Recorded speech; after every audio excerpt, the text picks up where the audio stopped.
from the yellow to the orange, and hence the picture up there, which is a bit more of a positive spin on things. But I just thought I'd share briefly before we get into some real life scenarios, what these, what it means to move from one zone to the next and what I believe the trends may be going forward. So just in the orange zone, if we have a look at that, which is the zone that at least London and a couple of other regions have been in since Monday, that looks at a weekly incidence rate of 25 to 39.9 positive tests per 100,000. And I mean, if one has a look, I think earlier this week, we already had 30 cases in a day. So the moment we start getting to 40 cases over 100,000, we start looking more towards the red zone. So we're sort of moving right the way down. We know that Toronto and Peel have now gone back into lockdown. And I mean, there's a couple of thoughts that I wanted to share with you on those, which I'll touch on a little bit later. But certainly, I think that the time to equip ourselves is now. I think a lot of people were looking to the end of this year as being the end of 2020 and then probably the end of COVID. Sadly, it's not. But I want to just look to the future and better equip ourselves. And that's why really the purpose of the boot camp session this morning on what are the crucial issues that we should be looking at and dealing with going forward. And just getting ourselves prepared. So one of the first issues that I thought that we should deal with, which is kind of an issue which has been around for some time, but it's gaining more and more traction, is the whole mask issue. So I mean, many, as we know now, there's bylaws, all establishments, businesses and so forth have to have these signs up, and you've got to have plans in place and so forth around wearing masks. It's got to be training and so forth. But I wanted to share with you just a live scenario, like down into the weeds and the practicality. So there's a retail client that we act for, who had an employee who, understandably so, is obviously concerned about COVID. They deal with members of the public each and every day. And on one particular occasion, he had counted at least 11 patrons coming into the store not wearing masks. And he raised this with the employer as a concern, and actually threatened to go and report them to the Ministry of Labour for allowing patrons to come into the store without wearing masks. So I thought, let's just unpack this from the perspective of the employee and what do we do as the employer when dealing with customers and clients. And then I thought I'd share another scenario about what do we do where the refusal is almost on the side of the employee, and just maybe unpack these a little bit. So the first thing is, as we know, there's a bylaw that requires the wearing of masks, face coverings, whatever the case may be. And in the main, depending on which region you're in, I've had a look at quite a few by now. They all kind of speak the same language. And I think importantly, all of the bylaws set minimum standards for the wearing of masks and health and safety in the workplace. But that's not to say that an employer can't take further measures. And we've already seen that specifically. We're seeing it in the airline industry, where there's almost a zero tolerance approach. They're trying to protect their ability to continue operating. And therefore, my understanding currently is that most of the airlines have adopted an approach where if you're going to fly with us, even if it's regionally or locally, you have to wear a mask for the full duration of the flight. So that is open to employers, certainly. But let's just get back to this particular case. So the employee counts 11 patrons coming in, raises this, threatens with the Ministry of Labour. The employer goes back and has a look at the bylaw, which quite clearly says that if a patron or a member of the public has an underlying medical condition, that we can't ask for proof around the non-wearing of the mask. And therefore, those patrons were being led into the store, the retail environment, without much of a hassle or issue. The other thing, obviously, is it's a difficult discussion to have very often, and if you've got high foot traffic, it becomes increasingly difficult. So the employer felt that because it can't ask for medical proof, and because there may be underlying medical conditions, once that inquiry is determined, it was compelled to accept entry of these patrons. So the employee, dissatisfied and having threatened to do so, did in fact go to the Ministry of Labour, and that occurred. There was actually a fully fledged investigation that then followed, and a series of inspections took place. And in addition, with the complaint about patrons being let in without masks, the employee had also complained that in the back stockroom, where stock was being unpacked and sort of filtered out into before it goes onto the shop floor, that there were employees working there without masks whatsoever, and whether that was also a particular issue. So I wanted to really share with you what the Ministry of Labour's strategy was and how they sort of worked through this dilemma. So what they did do immediately is that they came out and they did an inspection. They interviewed management, they went through the back, they went through the front, they spent some time in the store too, just to get a sense of what was happening. And specifically, what they also had a look at was what the employer had done in order to ensure that, at the very least, the bylaws being communicated and to the extent possible enforced. So it had a look at the signage that this particular employer had outside, and albeit that this is a retail environment, I think that it cuts across most businesses. So whether there was signage up front or at the very least training of your employees around wearing masks and what you can or can't do, and also informing members of the public of the same. And then also ensuring that all the normal sanitizing and social distancing had taken place and so forth. And then the Ministry of Labour issued its first report following this investigation, where it effectively said, in terms of the bylaw, if someone claims or alleges to have an underlying medical condition, we can't ask for proof, and those people are permitted to enter the retail environment. So that was the first blow, I think, to the employee's complaint, and probably a somewhat of a victory for the employer, who was really just following the bylaw, and it's good to see that that was enforced as it stands. The second thing is the Ministry of Labour issued a separate report, saw it as a separate investigation with what was going on in the back room. And it again then referred to the bylaw, saying that if employees are working in an environment where the public do not ordinarily have access to, i.e. the back room where the stock's being kept, and where they're able to maintain social distancing, that it's permissible for them to not wear masks in those situations. So again, another tick in favor of the employer, and the Ministry of Labour kind of disposed of that one. And then what happened is the employee was scheduled to come back to work. By this stage, he had stopped working. And he then alleged that the employer, in the manner in which he had been scheduled, was now acting out of reprisal against him for him having raised a complaint against the employer with the Ministry of Labour. And that followed with a third investigation. And satisfyingly so, the Ministry of Labour there again issued a report saying that there was no reprisal. And that employee still refused to then come back to work. And that employer treated that as a job abandonment. So I think that that's just some comfort in the sense that the bylaws are being enforced as they stand. There's no secrets in them, there's no hidden agendas.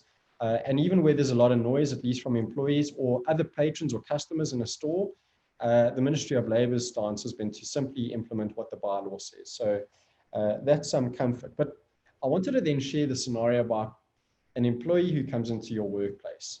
We've seen a lot of the anti-masking campaigns. I'm going to talk about those in a little while. But what do we do with an employee who comes in and refuses to wear a mask, alleging that there's an underlying medical condition, relying on the very same bylaw that they don't need to provide any medical proof, that they can't wear the mask, and that the employer should then take them as they find them. They should be permitted to come in, they should be permitted to work without a mask and without challenge. So I think there's somewhat of a difference here, and certainly the stance that we've taken is, if you go and read each of the bylaws, they're very clear that they don't override any of the provincial or federal legislation. And in particular, many of them are actually referencing specifically the Occupational Health and Safety Act. Now, the Occupational Health and Safety Act is on all fours when dealing with the employment relationship. So already here, we have the obligation to ensure that the workplace is kept free and safe of any harm and risk, including COVID-19. And so there's an elevated responsibility on us when dealing with employees and having these discussions with employees as opposed to members of the public. So I think that the first point of departure is, if this is our obligation, I think that we can ask an employee to say, well, I do need proof from you because we have these added responsibilities to protect you and your safety in the workplace. The employee will then typically turn around and say, well, the bylaw says I don't have to, and show me where in the Occupational Health and Safety Act it says I need to disclose a underlying medical condition to you. And I think the progression then is, well, by not wearing a mask, you're in effect asking us for an accommodation. And if you're asking us for an accommodation, then that triggers the Human Rights Code. And under the Human Rights Code, the Supreme Court of Canada has been clear that there needs to be sufficient information disclosed by an employee relying upon a disability or an underlying medical condition and therefore needing an accommodation, so that the employer can properly consider those issues that are being raised, find alternatives and accommodations, and failing that, take the necessary action. The test, obviously, under the Human Rights Code being an accommodation up to the point of undue hardship. So I think just always keep that in mind, which kind of brings us to a different realm to the one of the first example that I shared with you. Because here, once you run out the sort of gauntlet of law, we go through the bylaw, the Occupational Health and Safety Act, and then the Human Rights Code, I think clearly there is an argument that, at least in the employment context, we can ask for some proof. It may not be a medical diagnosis, but I think we can have that discussion. And why I think we need to have the discussion is that very often, if you're in a sensitive health and safety environment, let's say that you're dealing with food production, or it's a restaurant or a bakery, in those circumstances, your clients and customers may not want to use you any longer if they see the baker at the back of the store busy baking the bread without a mask on. So many employers would then say, well, I can't tolerate that. I've got specific inherent requirements or operational reasons for needing you to wear a mask, notwithstanding what the law says. And I've set those standards for myself. And I think in those cases, many employers have looked to then say, well, I'm going to place this employee on an IDLE, which is an infectious disease emergency leave. It's been around for a couple of months already. It came through one of the regulations to the Employment Standards Act. And it's a special kind of leave, which I'm going to talk about shortly, that the employer would then place that employee on. And that employee would then have to claim either the SERB when it existed or now EI. But I think that if an employer is quick to place an employee on an IDLE or the special form of leave because they can't be accommodated, and they haven't gone through that discussion fully, it may still be argued to be a human rights violation, simply because I think that the obligation still sits on us, and hence the need for the disclosure, to go through all possible alternatives, and only when we can't accommodate those, to then look at the alternatives. And the alternatives might be placing that employee on an IDLE, or looking at some sort of other alternate arrangement. And in some cases, it may even result in frustration. But that's getting a bit further down the road. The other thing is that on the infectious disease emergency leave, there's been a couple of changes there too, which I just wanted to share with everyone.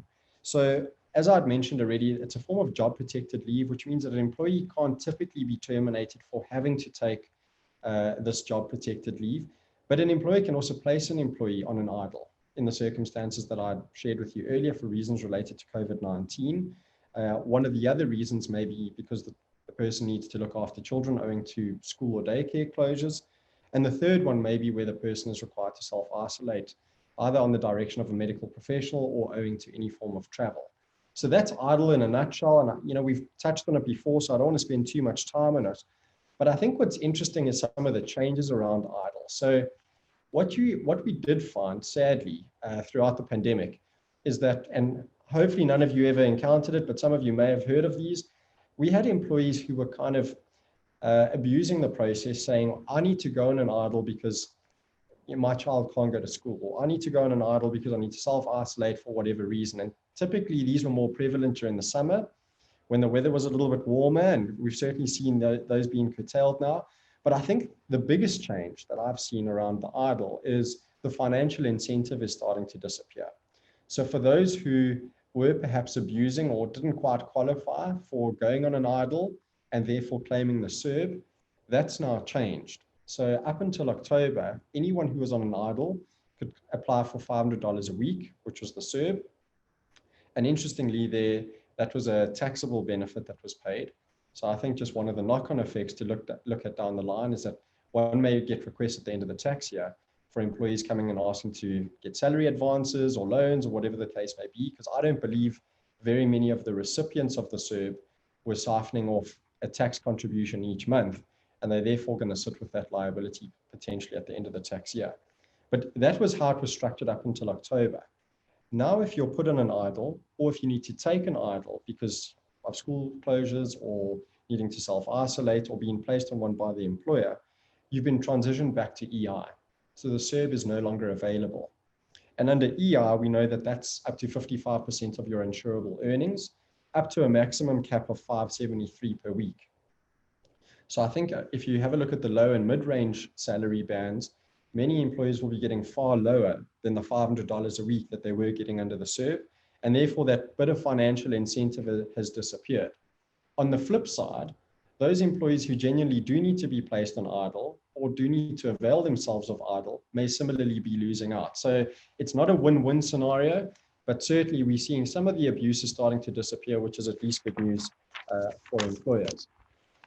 The other thing that's come in and that's been introduced is we've seen a couple of new programs rolled out by the federal government around the different types of leave. And they've introduced 3 new ones, which I briefly just wanted to touch on. The first is the Canada Sickness Recovery Benefit.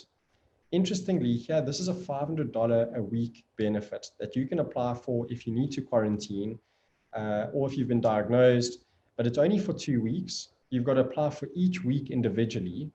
And the other thing, which is different to the CERB here, is that when you applied for the CERB, it was immediate. When you apply for the Canada Sickness Recovery Benefit, the payments are taking up to 2 weeks to flow, which means employees may be in a difficult spot. And I suppose maybe the financial incentive again has disappeared for those that are abusing, but for those that really need it, they're going to be put in a tight spot for that 2 week period.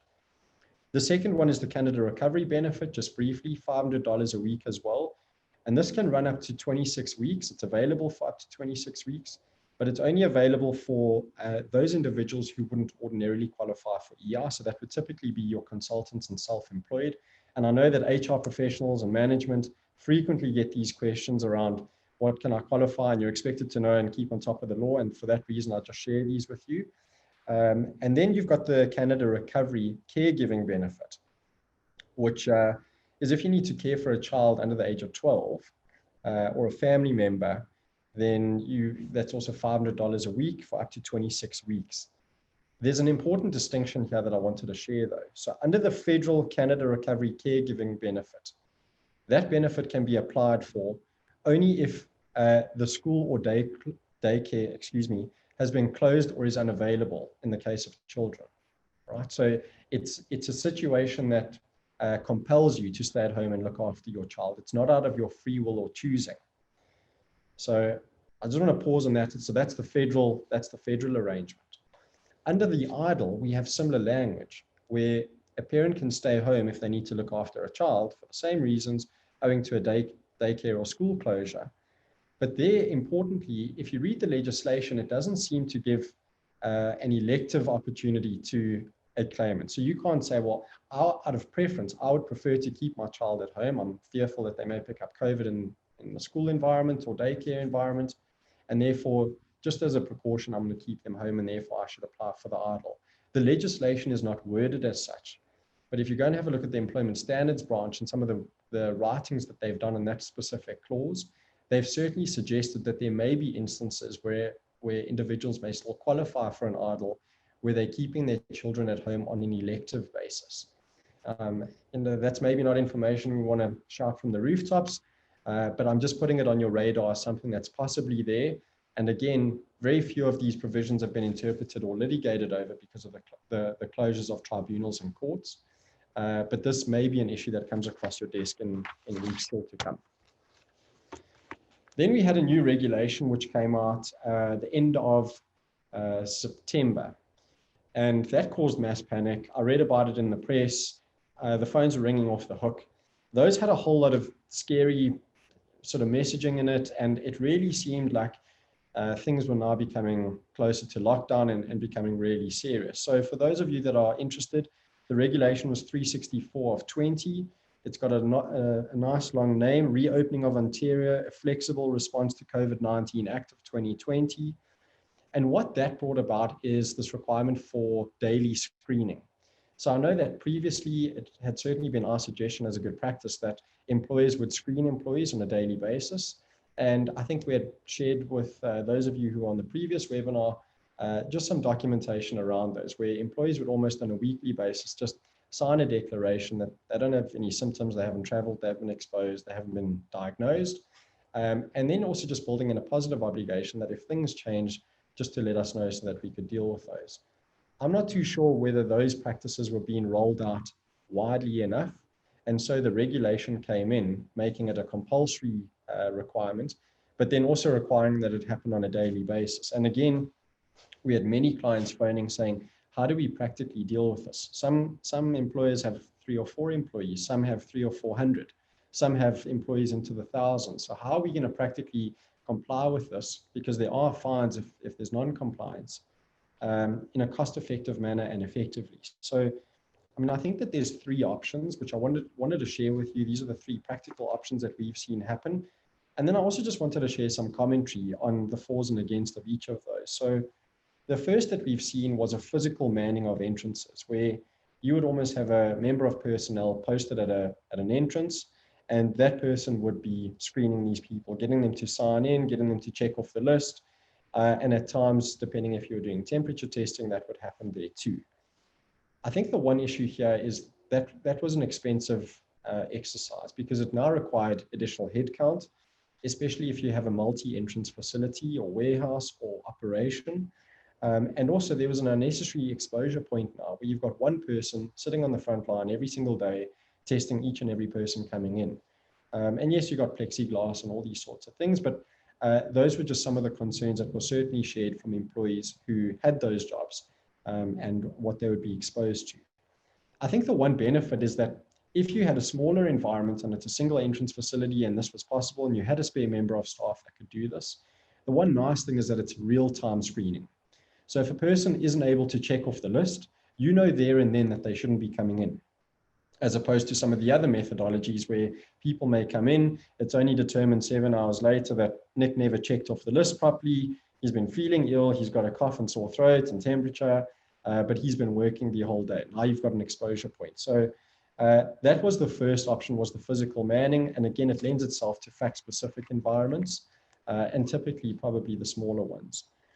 The second one we saw, which kind of lended itself more to the bigger environments, was a technological approach where, there's a variety of these that have come about, but one of the most impressive ones that I saw was like a two-factor authentication, where there was an app that was developed.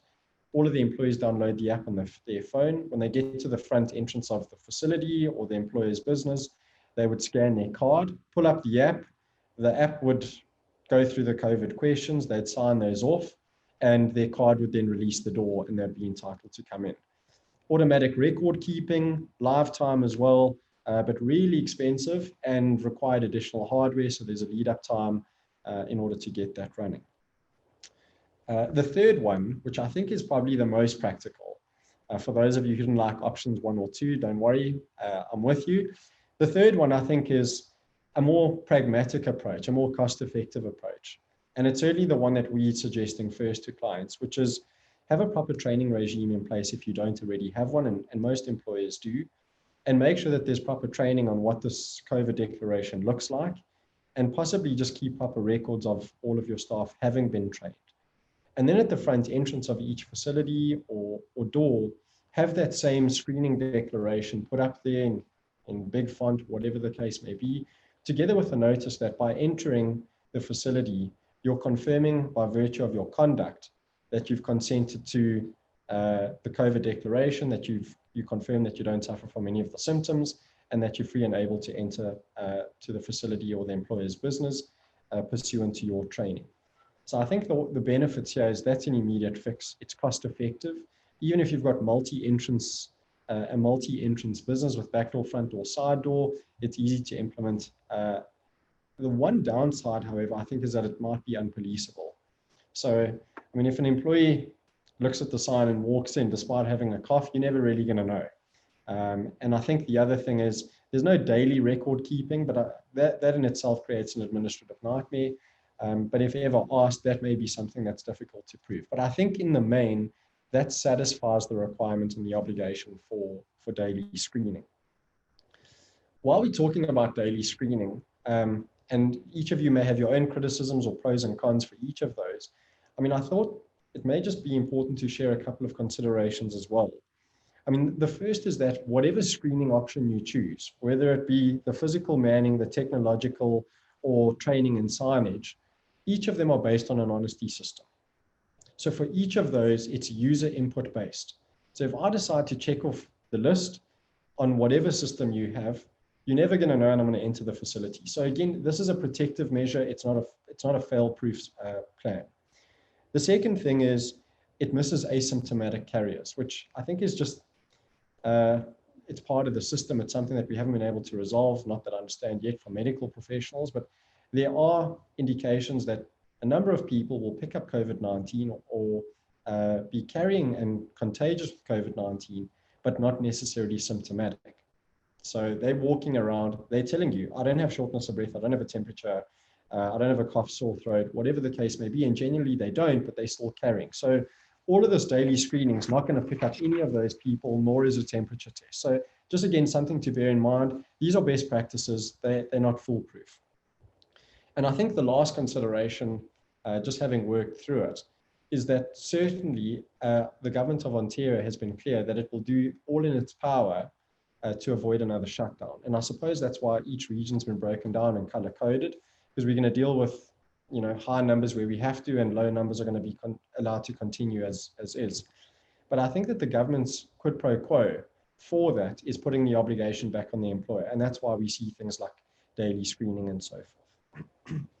The other thing that came out of the regulation at the end of September was that employers now need to have safety plans in place. I mean, that sounds scary. There was lots in the press around that. Certainly, yes, there can be fines if safety plans are not fulfilled. But effectively, all that it really means is that an employer needs to communicate to its staff and any customers what it's doing around COVID-19, sanitation, social distancing, and the wearing of masks. Most of us already have that in place, and making sure that that's available in the workplace and given to each employee. And that if an inspector comes around, we can demonstrate it. In the main, that's kind of what the safety plan is.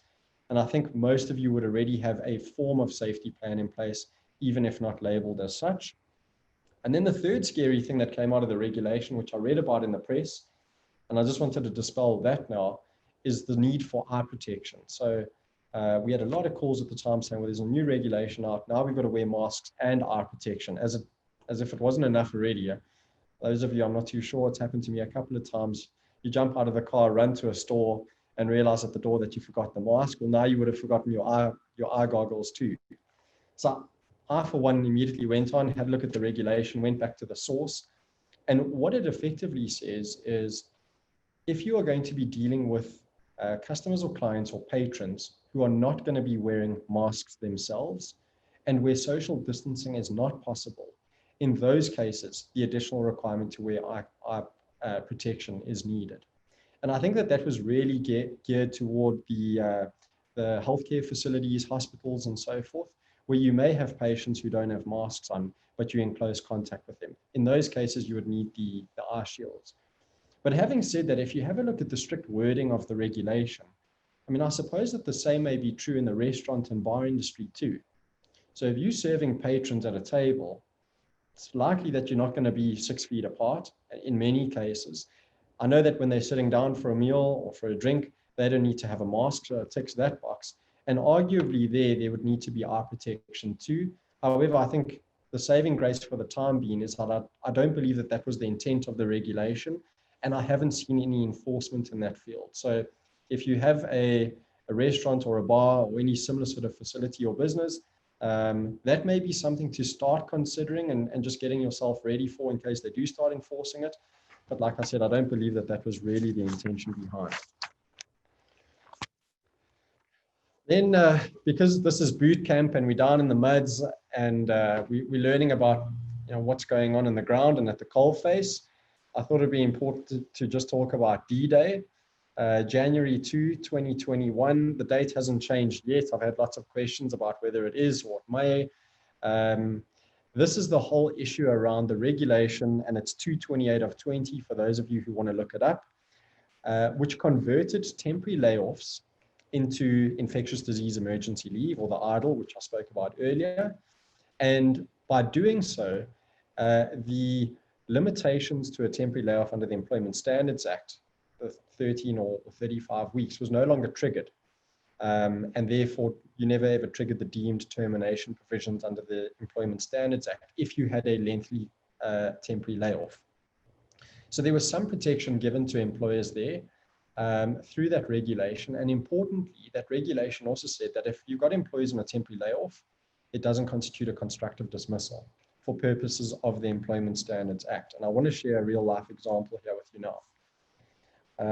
I think that the one important thing to bear in mind, just as we're planning ahead, for those of you who still have employees on a layoff, that it's going to run until January 2, 2021 when we've got the protection.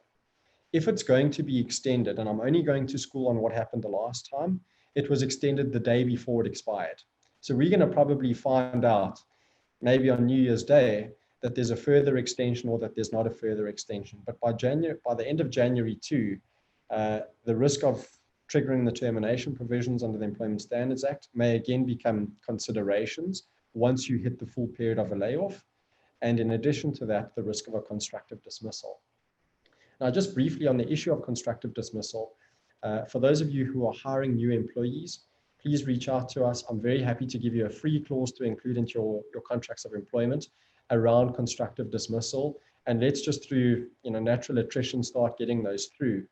Because if you have the clause, you can then action the provisions of the Employment Standards Act. And if we have a third or fourth or fifth wave, or COVID-20 comes knocking in 5 years' time, you can then lay off your staff without the risk of a constructive dismissal. Where contracts are silent on the issue of constructive dismissal, as many of them are, except for in the unionized environment, the risk of a constructive dismissal is there, because what the law requires is that there actually has to be an agreement with the employee in order to be constructively dismissed. And absent that, it's a constructive dismissal. Now, this regulation gave employers a lot of protection by saying, well, it's not going to be a constructive dismissal, therefore you can continue with the status quo, and we're good until January 2, 2021. And many employers have now done that and relied upon the regulation. The intention was to really try and insulate employers from the legal risks in circumstances that we can't control. These are economic. This is driven by COVID. It's a global pandemic. This is not attributable to anyone's fault. And so we've received now, I think we're on our fourth claim to court, and there's going to be a test case on this, where employee counsel are saying, if you read the regulation very clearly, it says that it excludes the possibility of a constructive dismissal for purposes of the Employment Standards Act. Now, creatively, they are saying it didn't exclude the possibility of a constructive dismissal at common law. So regardless of what the regulation says, we've now been constructively dismissed, despite the fact that our client is still on a temporary layoff, collecting EI, still receiving benefits. It's a constructive dismissal, and we're going to court and we're suing, and here's a big settlement proposal which you could just pay and make this go away. So we're waiting for the test case to come down the road, but really just, I think the whole issue is that or the intention rather of the regulation was to exclude the legal risk. If this argument is to hold water, it kind of invalidates the purpose of the legislation, and generally in law there's a presumption against invalidity. So there's a couple of other arguments. I'm not going to share them all with you now, but if you want to have a discussion, very happy to do that. We're working through some of those. So I just wanted to put that on your radar, that if you do get these letters, please don't panic, we're dealing with them. And I don't think it was the intention of the legislature when they passed the regulation, but it is something that's coming down the line as we approach DDay. The next one is super interesting. We've seen many of these anti-masking campaigns, and I apologize, I see that there's a spelling error in the slide, so rather look at the picture just for the time being, and how we deal with those as employers. Now, these have happened around the globe, and very much so here in Ontario as well. And as you can see from most of these rallies, there's no social distancing. We're putting down all the stops to try and make sure employees are safe and free of any risk in the workplace. We're sanitizing, there's social distancing, there's masks. In some cases, there's eye protection too, where that's required or instituted by the employer.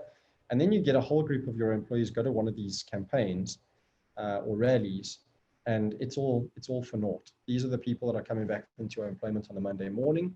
And for those who are towing the line, this poses a bit of a friction point, because Nick was at a rally on the weekend. I've been taking precautions and socially distancing. He now comes back on Monday and we work shoulder to shoulder. I'm uncomfortable. So how do we deal with those? And I mean, I think they're a phenomena on their own, and certainly entrenched in the charter is the right to freedom of expression. So I don't think we can limit or prevent employees from going to these rallies. But I do think that we can get on top of them just in terms of how we communicate. And I think that there's probably two avenues of communication here, and I've just broken them down. One is the sort of softer messaging, and one would be a more strenuous or stronger messaging, depending on the circumstances, depending on the kind of workforce. It's not a one size fits all, but certainly on the softer front, I think that it's important to acknowledge with employees and empathize with them that we do acknowledge the right to freedom of expression, first and foremost. But this right needs to be measured with our need to ensure a safe and healthy environment. And it's an environment for which we remain obliged to keep in check. The second is to instruct employees that notwithstanding your choice, whatever that may be, that you are still required to adhere to public health advice and recommendations, and to that extent to social distancing as well. So even if you're going to attend one of these rallies, to just kindly please toe the line. Apart from the masks, just socially distance yourself, don't expose yourself to anything, so that when you come back to the workplace, it's still relatively safe. I think that there might be a need, though, for stronger messaging in some cases. And some of that stronger messaging may be to include that when you are participating in any, or if you do participate in any of these campaigns and rallies, that your participation is not representative of the companies, and that it's your own. Not to wear any company-related clothing, logos, etc. And also just reminding employees that off-duty misconduct, if it can be linked back to the employer and it damages our name and reputation, it is still subject to discipline and potentially even termination. So you may want to just give that message to employees to help them, or just remind them about towing the line when they're out there. Excuse me. And I think that the next level beyond that is to say that if we determine or discover that you've participated in a rally and that you failed to maintain social distancing protocols and or our instructions, that we reserve the right to place you on an idle. Remember, one of the reasons that we can place on an idle is for reasons related to COVID and at the employee's election, which means that those employees would then have to go and claim EI. It's a more of a drastic approach, but I think that's kind of the range of responses that one can go through. Practically, there hasn't been a huge amount of case law around COVID and the breach of the employer's protocols, but we picked up an arbitrator's decision, which was handed down now during COVID. And interestingly there, the employee had symptoms, went for a COVID test, informed the employer of that, and the employer had in fact instructed them in accordance with their safety plan to say, well, you need to remain at home for the full duration of until such time as you get your COVID test back. And you need to then obviously just disclose that to us. If it's negative, you can come back. If it's not, you obviously need to go into quarantine and seek treatment. So with that knowledge, the employee went for the test. I think that they waited for the test, I think it was 2 days until they got their result. And in that time, I think they'd come back into the workplace. I wasn't sure if it was to come and collect something or if they were actually working when they came back, but they came back before getting the negative test result. And the employer actually called the employee in, disciplined them, and it actually resulted in a termination, which was then challenged. And that went before an arbitration. It was obviously in a unionized environment. And it was good to see there that the arbitrator actually upheld the dismissal. So I think that's another feather in the cap for employers, that if we do have COVID-19 protocols, of which we should now, because we've got to have safety plans, and where there's a breach of those, that already we're starting to see a trend that decision makers will enforce those. And if it goes so far as us needing to terminate in serious circumstances, that those will be upheld. So just wanted to give that to you as well as we move through into the new year. And then really the last issue that I wanted to discuss with the last slide, because I'm hoping that we can maybe just have some discussion or questions at the end, is the whole issue around viral testing. I don't know how many of your environments have considered this yet. It probably lends itself more to the bigger workforces. But certainly we've had a couple of clients who have been asking about whether they can test for COVID-19. And there's a number of US service providers moving into Canada at the moment who are promising that they can do rapid testing within 20 minutes. I know that the government of Ontario has ordered some of its rapid tests, which will be available early next year. And as far as I can see, the reading at the moment is that even if there's a positive result out of a rapid test, you'd still need to go for a full diagnostic and a proper lab test. So again, it's probably only a provisional security in that sense. But interestingly, one of our clients have actually asked that now with the Christmas season, a lot of employees will be going home, taking time off, spending time with friends and family, possibly not socially distancing, no longer in the workplace, and maybe the rules that we've been drumming into them for the last couple of months may disappear out the door.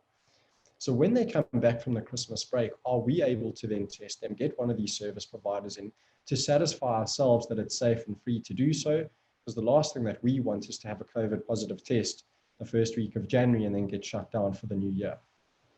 And it's a really interesting question, and we've certainly had a look into it. And I think the first difficulty that we picked up is because COVID is such a novel issue and because it's so widespread, there's no law that was ever written for dealing with it in the workplace, which kind of makes it so difficult for all of us that each and every week you're kind of needing to stay on top of what's happening legally and from an HR point of view. And the closest law that we have with jurisprudence in Canada is that of the Supreme Court of Canada, where it determined drug and alcohol testing in the workplace. Because I think that that's probably the closest that we can get in order to get a sense of what a court may say, that if we were to implement this, what are the parameters for doing so, and is it legally permissible? And the first thing that we kind of picked up is whenever taking bodily samples of an employee, that is seen as an intrusion into that person's bodily integrity and dignity, and therefore it triggers charter considerations, the Charter of Rights and the Constitution. So the courts are very reluctant in order to allow those sorts of breaches. The other thing is Ontario, or at least Canada as well as both levels of government, have not mandated testing in any way or form. So even if you are symptomatic, no one can compel you to go and have a test. And that may be indicative as well that in the employment context, it's unlikely that you're going to be able to compel someone to go and get a test if that's not even happening on a provincial or federal level. So that was one of the other considerations. But there is a silver lining there, although it may not be a practical one. The Supreme Court of Canada did say, though, that where you're doing testing of that kind, that because it's an intrusion into that person's privacy, that it should ideally be on consent. And where there's a union environment, it should be a negotiated testing protocol, which may lend itself better, in fact, to smaller environments where if you've got employees who are concerned, who are working on a front line, who are exposed to customers and clients, bars, restaurants, etc., or even a retail environment, you may actually have more buy-in for testing than for not. So I think that that's an important consideration just to have a look at. The other thing is, and just really some criticisms, given that this is uncharted territory, some of the criticisms are that even if you do testing, so everyone comes back from the Christmas break, everyone gets tested, let's say it's a rapid test, 20 minutes, you're in the door, everyone's clear, happy day. It's a snapshot in time. So I think some of the criticisms may be, well, unless you're going to test every day, what's the point? Because if I tested yesterday, but go out tonight with friends and I don't socially distance, when I come back tomorrow, an even greater risk than having spent, the Christmas holiday with my immediate family at home. The other thing is, how is this any different to employees who go home every weekend and come back to work on a Monday? No one knows what they're doing over the weekend, whether they're socially distancing, how many people they're seeing. So is the exposure point any different? And I think the last issue is, are there less intrusive means to achieve the purpose? So currently I know that it's a nasal swab, which I've heard can be quite painful and intrusive. I know that they're looking at saliva tests, which are coming in, which may be less intrusive. But the argument may be that public health advice and recommendations currently is that there's daily screening, social distancing, sanitation, and the wearing of masks. That's been our life for time as we know it under COVID. Why now the need for an elevated risk profile, testing, etc.? So, I think those are just some of the fors and againsts. On the other hand, I do think that there's arguments to be made to distinguish drug and alcohol testing to COVID-19. If you've got a drug and alcohol abuse issue in the workplace, it doesn't affect everyone like COVID-19 may. So on that basis, it's distinguishable. Secondly, if you've got a drug and alcohol problem in the workplace, it's likely not going to result in the shutdown of your business. If you've got COVID-19, it may. So I think that certainly there are arguments for and against, and we'll wait for the first test case. And if anyone wants to be the first test case, please give us a call. We're happy to go and run those sorts of arguments. They're fascinating from a legal point of view, but we would need a test case in Ontario and then probably even all the way up to the Supreme Court of Canada on this particular issue. And leading into that, it raises the next issue around vaccination. So I think that we will be rolling out our first set of vaccinations early next year. I know that the UK has already started rolling out their vaccines. And the questions around similarly, can I as an employer mandate my staff to get vaccinated? And I think we're going to probably have similar sorts of debates around whether it's intrusive and whether it can or can't happen.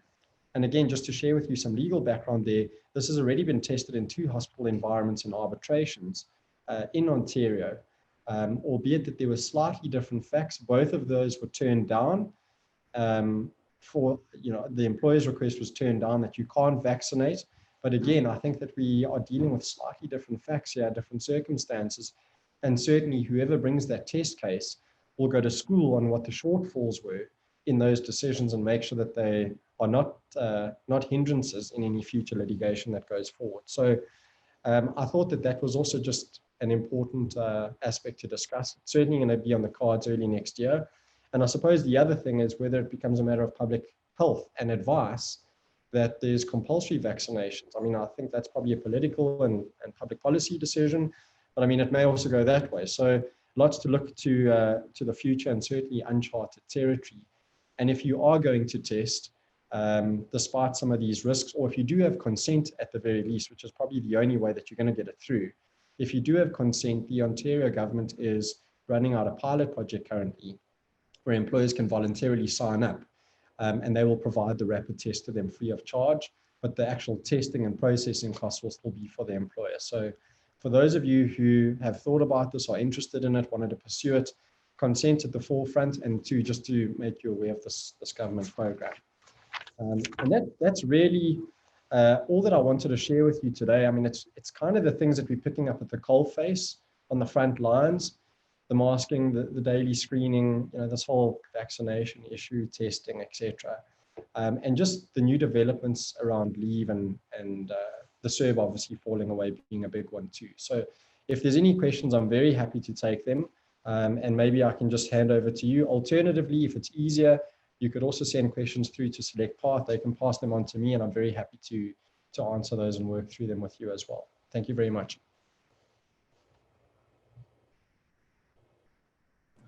Awesome. Thank you so much, Nick. Like Nick said, if you guys want to ask any questions, feel free to use the Q&A. We'll just give it a minute, and if not, we'll wrap up.